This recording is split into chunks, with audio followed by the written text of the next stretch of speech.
So where we are today. Yes. So I'm guessing it was about 3 weeks ago. More?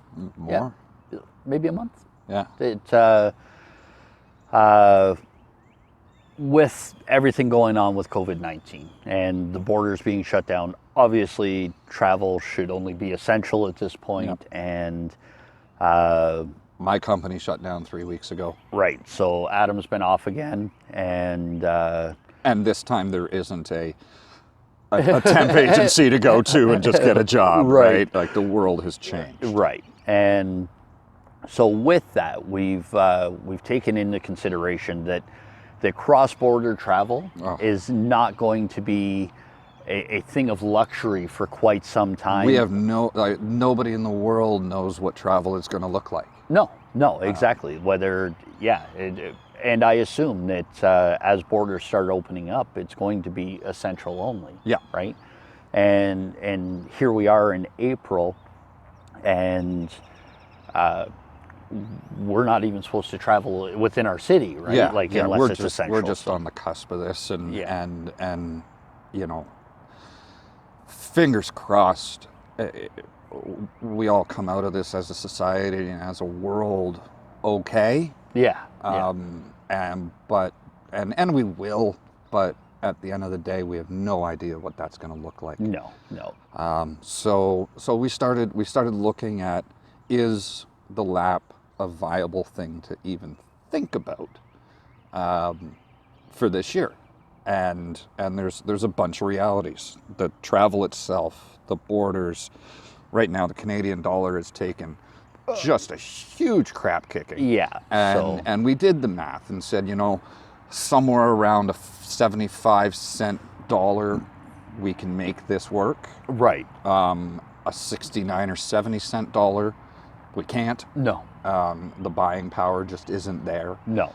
And neither of us want to go into debt for this. So Right. I mean, the amount of money that we have is the amount of money that we have, and that's not going to change. So, and I don't think it would be fair to our families and people that care about us for us to just jump on our bikes in October and To go carelessly go. Yeah, Right. yeah, because safety has been everything about this trip. It has, whether it's motorcycle safety, whether it's camping safety, and now health concerns. Now health right? concerns. So yeah, it's so where we're at with our motorcycle travel is And this will go back to the two of us just being super stubborn. right, is not wanting to give up on at least part of our dream. That's right.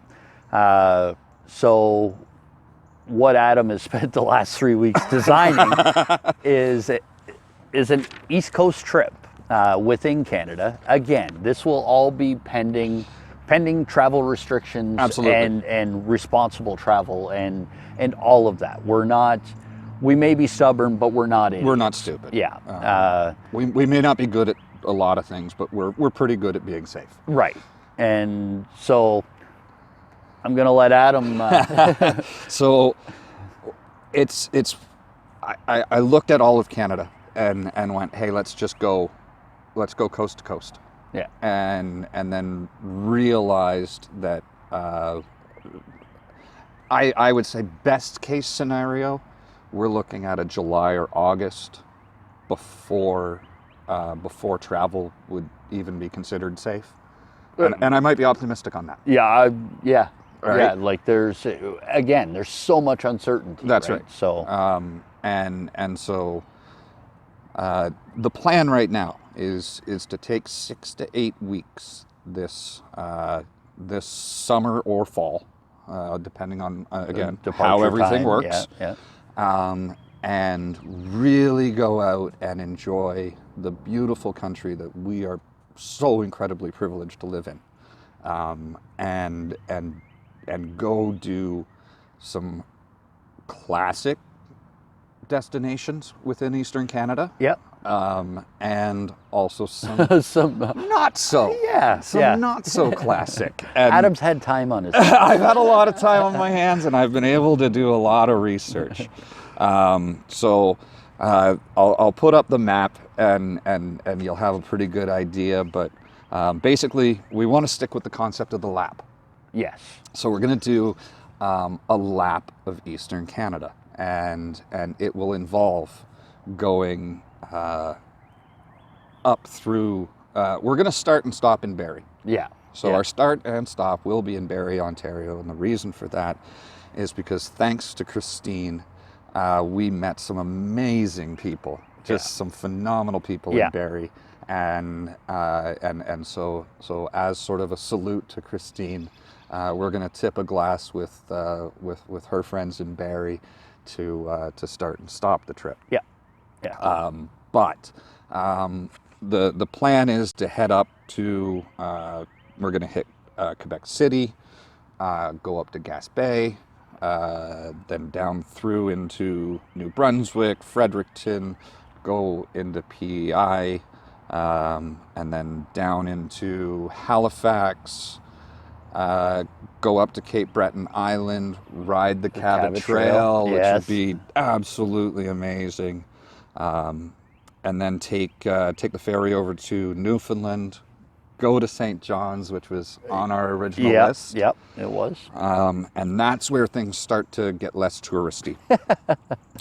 From St. John's, we're going to travel across Newfoundland, take a ferry over to Labrador, and ride the 510 from Port Hope Simpson over to Happy Valley Goose Bay, which is 400 kilometers? 460 some odd kilometers. Right. Of basically nothing. Of barren. Just barren, desolate. So, it'll be 2, maybe 3 days that we're on that. Yeah.